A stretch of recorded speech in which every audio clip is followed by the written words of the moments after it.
ये कहानी एक ऐसे बच्चे की है जिसने ख्वाबों में जीना सीखा, पर हकीकत ने बार बार उसे जमीन पर पटक दिया।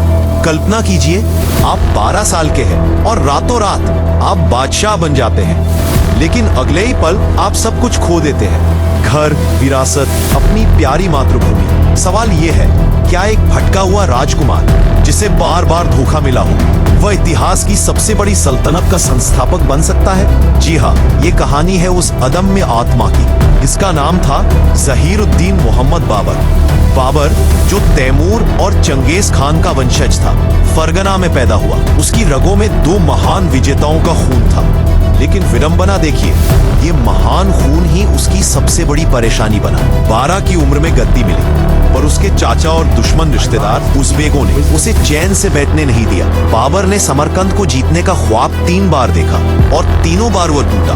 वह जीतता पर उसे रोक नहीं पाता। बाबर उस टूटे हुए ख्वाब को क्यों बार बार देखता रहा? क्योंकि शायद उसे पता नहीं था कि उसका इंतजार समरकंद में नहीं बल्कि हजारों मील दूर पूरब में हो रहा था। बाबर अपनी आत्मकथा बाबरनामा में लिखता है कि कई बार वह केवल 200 लोगों के साथ पहाड़ों में भटकता रहा। उसने असफलता को इतनी बार देखा कि शायद हम या आप होते तो हार मान लेते। ये कहानी हमें सिखाती है कि असफलता स्थायी नहीं होती। जब बाबर ने देखा कि मध्य एशिया में उसके सारे दरवाजे बंद हो चुके हैं, तब उसने एक मुश्किल फैसला लिया। 1504 में उसने अपना ध्यान काबुल की ओर किया और फिर अज्ञात भारत की ओर। यह सिर्फ दिशा का बदलाव नहीं था, ये जिंदगी को एक नया मौका देने का फैसला था। और फिर आया 1526 का साल, पानीपत का मैदान। एक तरफ दिल्ली का सुल्तान इब्राहिम लोदी, जिसके पास 1 लाख से ज्यादा सिपाही और 1000 हाथी थे। दूसरी तरफ बाबर सिर्फ 12,000 लड़ाके। ये क्या पागलपन था, इतनी बड़ी सेना के सामने खड़ा होना। लोदी को लगा बाबर बस एक और लुटेरा है, लेकिन बाबर लुटेरा नहीं था, वह था रणनीति का उस्ताद। उसने पहली बार भारत में तोपों, कैनन्स और एक खतरनाक युद्ध नीति तुगलमा का ऐसा इस्तेमाल किया, लोदी की पूरी सेना हिल गई। 1 लाख की फौज को 12,000 लोगों ने कुछ ही घंटों में हरा दिया। ये जीत इतिहास के पन्नों पर आज भी एक चमत्कार की तरह दर्ज है। जीत तो मिली, पर जश्न ज्यादा देर नहीं चला। लोदी तो हार गया, पर मुगल सैनिक भारत की झुलसाती गर्मी और असहनीय उमस से हारने लगे। उन्होंने कहा, हुजूर, हम वापस काबुल जाना चाहते हैं, ये जगह रहने लायक नहीं है। बाबर जानता था, लेकिन वह यह भी जानता था कि अगर वह वापस गया तो उसे फिर भटकना पड़ेगा। तब बाबर ने एक ऐतिहासिक भाषण दिया और सैनिकों को रोका।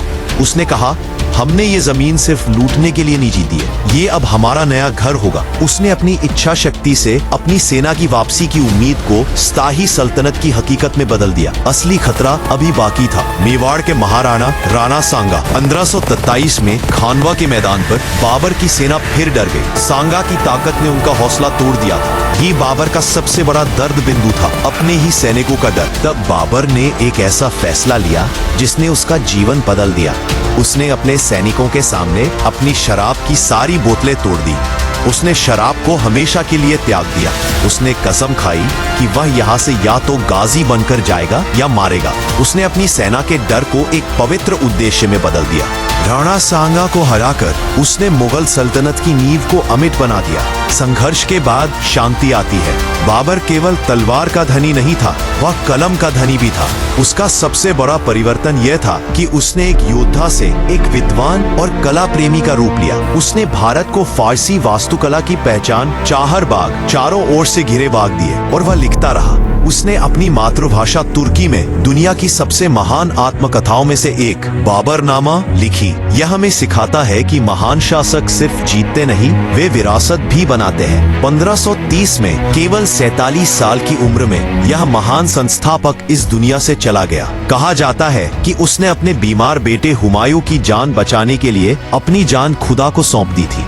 उसकी अंतिम इच्छा थी उसे शोर शराबे वाले आगरा में नहीं, बल्कि उसके प्यारे काबुल में एक शांत बाग में दफनाया जाए। और आज भी अफगानिस्तान के बागे बाबर में वह एक भटके हुए राजकुमार, एक अदम्य योद्धा और मुगल सल्तनत के संस्थापक के रूप में आराम कर रहा है। उसकी कहानी एक ही बात दोहराती है, एक ख्वाब को पूरा करने के लिए आपको बार बार सब कुछ खोने को तैयार रहना होगा।